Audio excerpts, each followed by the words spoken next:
আজ সন্ধ্যে ৬টা থেকে আবার কি গোটা দেশে লকডাউন? ঠিক সেই ভয়ঙ্কর প্রশ্নটাই আজ লাখো মানুষের মনে ঘুরপাক খাচ্ছে। Social media, WhatsApp group, YouTube live সব জায়গাতেই একটাই আলোচনা, আবার কি 2020 ফিরছে? আর এই আতঙ্কের কেন্দ্রবিন্দুতে রয়েছেন ভারতের প্রধানমন্ত্রী নরেন্দ্র মোদী। ঘটনার শুরুটা ছিল একেবারেই সাধারণ। সংসদে দাঁড়িয়ে প্রধানমন্ত্রী দেশের মানুষকে সতর্ক থাকতে বলেছিলেন। তিনি বলেছিলেন পশ্চিম এশিয়ার পরিস্থিতি দ্রুত বদলাচ্ছে আর তার প্রভাব গোটা বিশ্বে পড়তে পারে। এখানেই শেষ হতে পারত বিষয়টা, কিন্তু হয়নি। কারণ তিনি সেই বক্তব্যে কোভিডের সময়কার ভারতের ঐক্যের কথা উল্লেখ করেছেন। আর সেখান থেকে শুরু হয়েছে এক ভয়ঙ্কর জল্পনা। তাহলে কি আবার লকডাউন?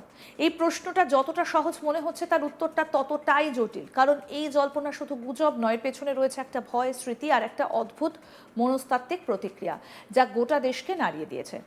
কোভিডের সময় আমরা যা দেখেছি তা কোনো প্রজন্মের কাছে নতুন ছিল না। হঠাৎ করে ঘোষণা, রাতারাতি বন্ধ হয়ে যাওয়া ট্রেন, বাস, রাস্তায় পুলিশ, বাজারে লাইন, আতঙ্কে ভরা মুখ। সেই স্মৃতি এখনো তাজা। আর তাই যখন প্রধানমন্ত্রী প্রস্তুত থাকার কথা বলেন, তখন মানুষ স্বাভাবিকভাবেই সেই অতীতের সঙ্গে বর্তমানকে মিলিয়ে দেখতে শুরু করেন। এই জল্পনাকে আরও উস্কে দেয় একের পর এক সরকারি বৈঠক, প্রথমে সর্বদলীয় বৈঠক, তারপর মুখ্যমন্ত্রীদের সঙ্গে ভার্চুয়াল মিটিং। এই ধারাবাহিকতা অনেকের কাছে খুব চেনা লাগতে শুরু করে, কারণ ঠিক এটাই হয়েছিল 2020 সালে। প্রথমে সতর্কবার্তা, তারপর বৈঠক, তারপর হঠাৎ লকডাউন। এখানেই শুরু হলো আসল ষড়যন্ত্র তত্ত্ব। অনেকে বলতে শুরু করেন সরকার নাকি ধীরে ধীরে পরিস্থিতি তৈরি করছে। প্রথমে মানুষকে মানসিকভাবে প্রস্তুত করা হচ্ছে, তারপর হঠাৎ করে বড় ঘোষণা আসবে। সোশ্যাল মিডিয়ায় ছড়িয়ে পড়েছে নানা পোস্ট। আজ সন্ধ্যে 6টা থেকে এনার্জি লকডাউন, পেট্রোল ব্যবহারে নিষেধাজ্ঞা, রাতারাতি বন্ধ হতে পারে বাজার। এইসব দাবির কোনো প্রমাণ ছিল না, তবুও মানুষ বিশ্বাস করতে শুরু করে। এখন প্রশ্ন হচ্ছে কেন? কিন্তু কেন? কারণ এর পেছনে রয়েছে আরেকটা বড় বাস্তবতা, পশ্চিম এশিয়ার যুদ্ধ পরিস্থিতি। ইরান, ইসরায়েল, আমেরিকার সংঘাত ক্রমশ জটিল হচ্ছে। আর এই সংঘাতের সব থেকে বড় প্রভাব পড়তে পারে জ্বালানি সরবরাহে। বিশেষ করে হরমুজ প্রণালী দিয়ে যে বিপুল পরিমাণ তেল আসে, তা যদি বাধাপ্রাপ্ত হয়, তাহলে গোটা বিশ্বের মতো ভারতও সমস্যায় পড়বে। এই জায়গাটাকেই অনেকে ব্যবহার করছেন ভয় ছড়ানোর জন্য। তেল নেই তাই লকডাউন, এই সরল যুক্তিটা খুব দ্রুত ছড়িয়ে পড়ে। কারণ সাধারণ মানুষ জানে তেল না থাকলে পরিবহন থেমে যাবে, কারখানা বন্ধ হবে, অর্থনীতি ধাক্কা খাবে। আর সেই পরিস্থিতিতে সরকার যদি চলাচল সীমিত করে, তাহলে সেটাকে লকডাউনই বলা হবে। কিন্তু বাস্তবটা কি সত্যিই তাই? সরকার স্পষ্টভাবে জানিয়েছে না, কোনো ধরনের জাতীয় লকডাউন বা এনার্জি লকডাউন ঘোষণা করার কোনো পরিকল্পনা নেই। প্রধানমন্ত্রী যা বলেছেন তা শুধুমাত্র সতর্কতা। তিনি দেশের মানুষকে প্রস্তুত থাকতে বলেছেন, কিন্তু কোথাও কোনো নিষেধাজ্ঞার কথা বলেননি। তাহলে প্রশ্ন উঠছে, এই গুজব এত দ্রুত ছড়ালো কিভাবে? এর উত্তর খুঁজতে গেলে আমাদের সমাজের মনস্তত্ত্ব বুঝতে হবে। প্রথমত, ভয় খুব দ্রুত ছড়ায়, বিশেষ করে যখন সেই ভয় অতীতের কোনো অভিজ্ঞতার সঙ্গে যুক্ত থাকে। কোভিড লকডাউন ছিল এইরকমই একটা অভিজ্ঞতা যা মানুষকে ভেতর থেকে নাড়িয়ে দিয়েছিল। তাই যখনই সেই শব্দ বা ইঙ্গিত ফিরে আসে, মানুষ আতঙ্কিত হয়ে পড়ে।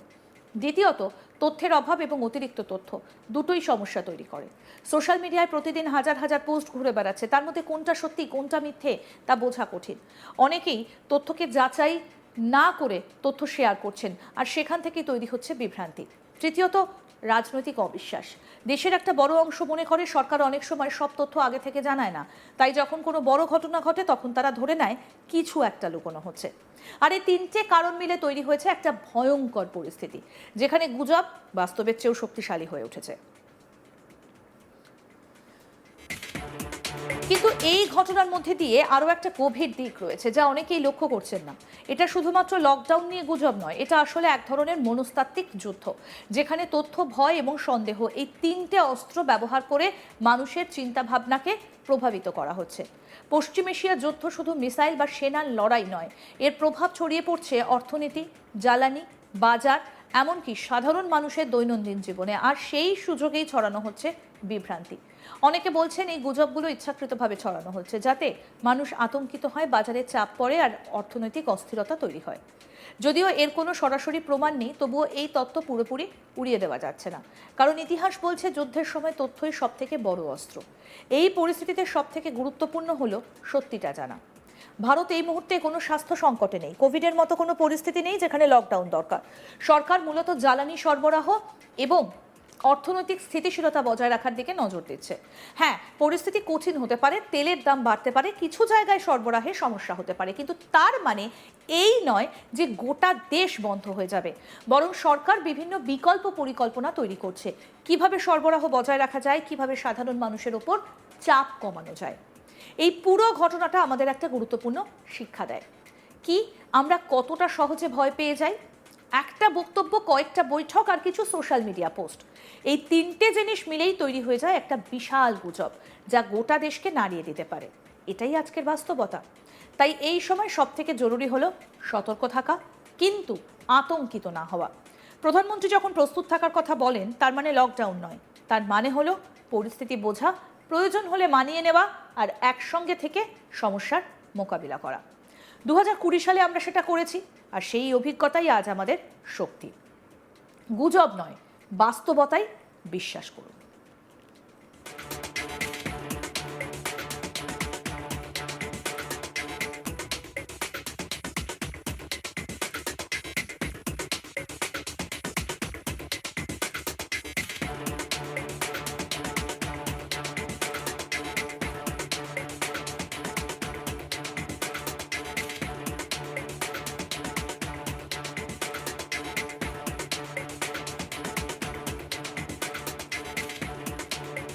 এখন প্রশ্ন হচ্ছে, তাহলে আজকের এই সর্বদলীয় বৈঠক কেন হঠাৎ করেই এতটা আতঙ্ক ছড়ালো মানুষের মধ্যে?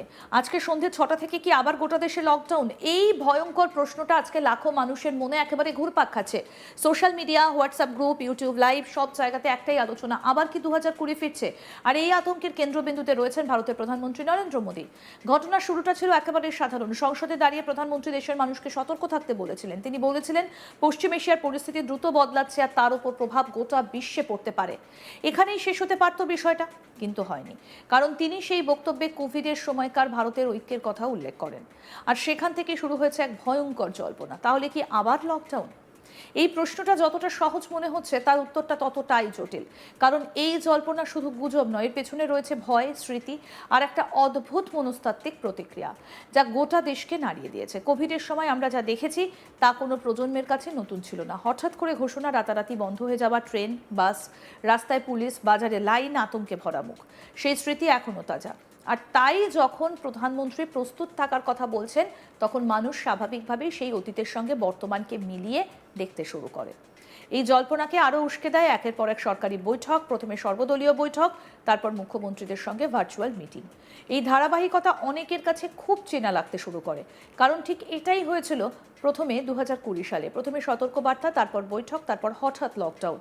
এখানেই শুরু হলো আসল ষড়যন্ত্র তত্ত্ব। অনেকেই বলতে শুরু করেন, সরকার নাকি ধীরে ধীরে পরিস্থিতি তৈরি করছে।